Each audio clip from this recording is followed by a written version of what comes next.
Right there.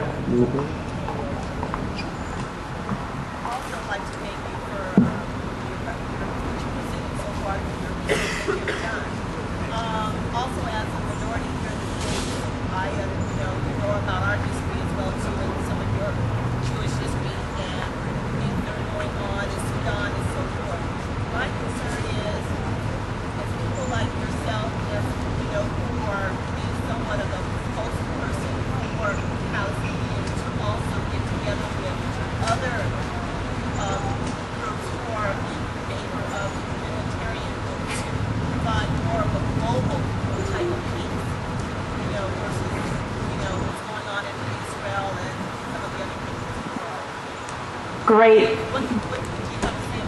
Absolutely, I agree completely. I'll repeat what she had said, which is essentially, certainly, let's be concerned about these human rights violations in Palestine, but should we not sort of connect them to other struggles of oppressed populations, of minority populations around the world?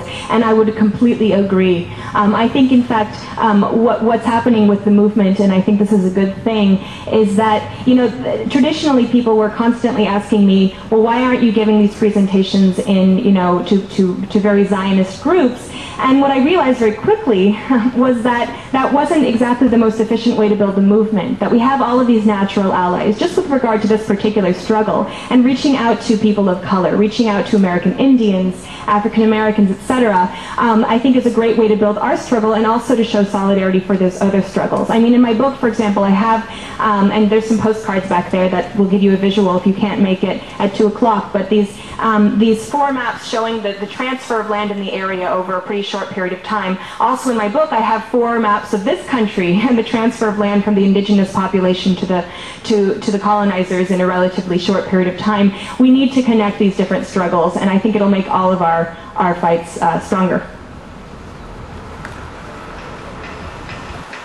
The gentleman in the back. Do you think that one-state solution is possible? I could see that this is the only solution. The question is, do I think that the one-state solution is possible? Let's see. Well, let's talk about the one-state solution. I always say it's not about how many states there are, it's the quality of those states.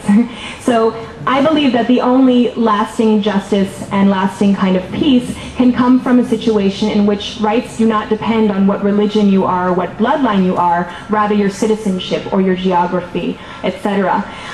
Now, this is inconsistent with the idea of a Jewish state, especially a Jewish state placed in an area where the majority of people with rights to it are not Jewish. In other words, I don't think having a Jewish state is something that can sustain itself without grossly violating rights as we see today.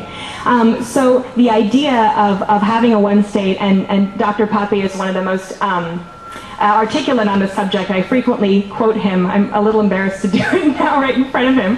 But I remember, just for the people who won't make it there tonight, I have to say it, this idea that if you look at the map of the area today, and you really look at the political reality, that you have Palestinians living within the Jewish state, that you have Jews living within the occupied Palestinian territories, the settlers, that they are all under the control of one single government, that is the country of Israel.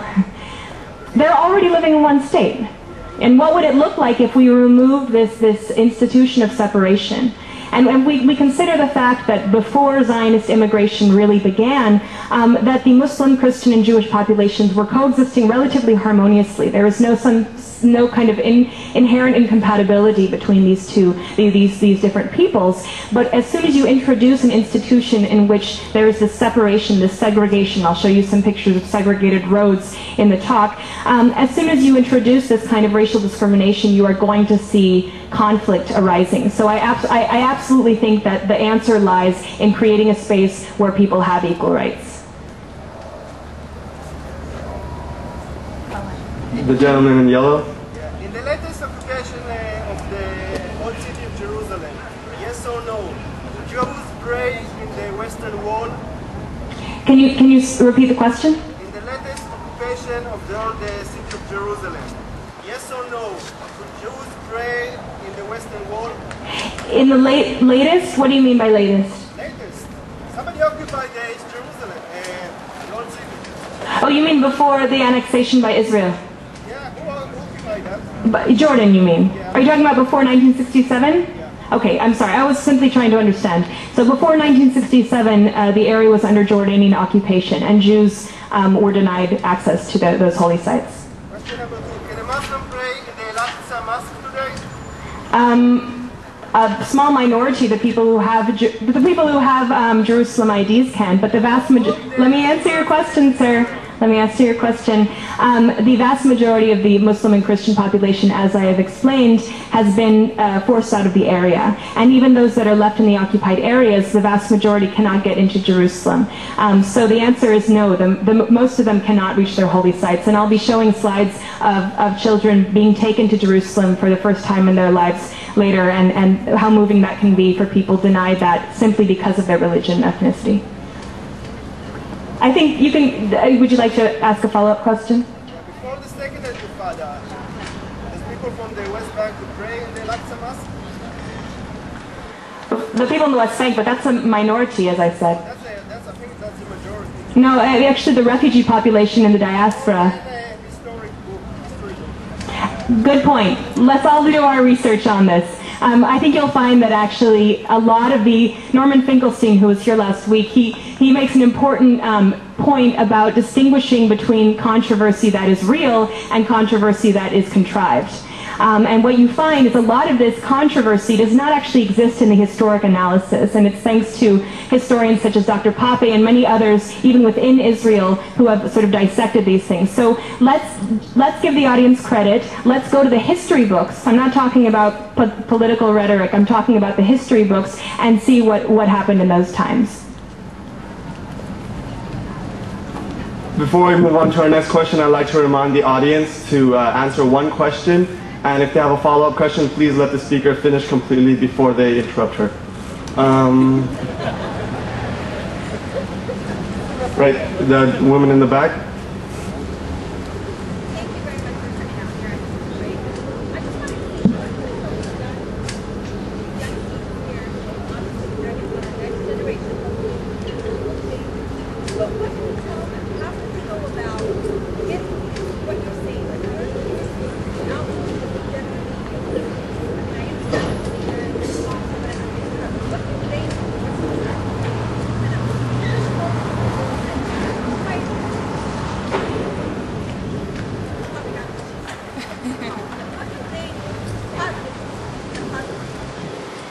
So the question is, what can young people do? Those people here, what can, not just sort of talking about what's happening, but what can they actually do for the movement? I want to express that I'm a little bit uncomfortable with the idea that I, as a Jewish American, am first of all here educating Muslims and Arabs, many of you are Muslims and Arabs, about oppression of Muslims and Arabs. I feel awkward already given that role, but also the idea, like I said, Palestinians are the leaders. Now, in Palestine, Palestinians are a very well-educated population, and the organization that they have been able to achieve, of course, leaders in any nonviolent or violent movement in Palestine are systematically targeted either for assassination or imprisonment. So it's hard to build things coherently, but there is a lot of that infrastructure. And I really, really recommend that people look to Palestinian voices. What are Palestinians asking for? Now, Palestinians on the ground were answered this question basically. Hundreds of civil organizations in Palestine answered this question of, you are our leaders, what can we do to support you? With a very clear answer. They said boycott, divestment, sanctions. That let's try and cut off some of those supplies, not only for economic purposes, but largely for educational purposes.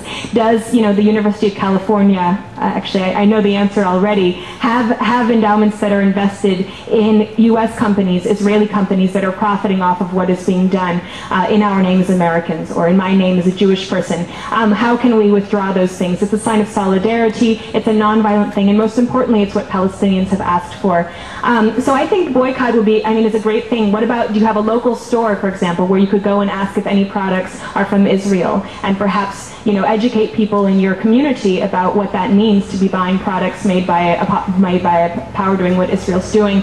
And then, most of all, it's so strange because, as I said, I'm not silenced. I can go out there and do this stuff,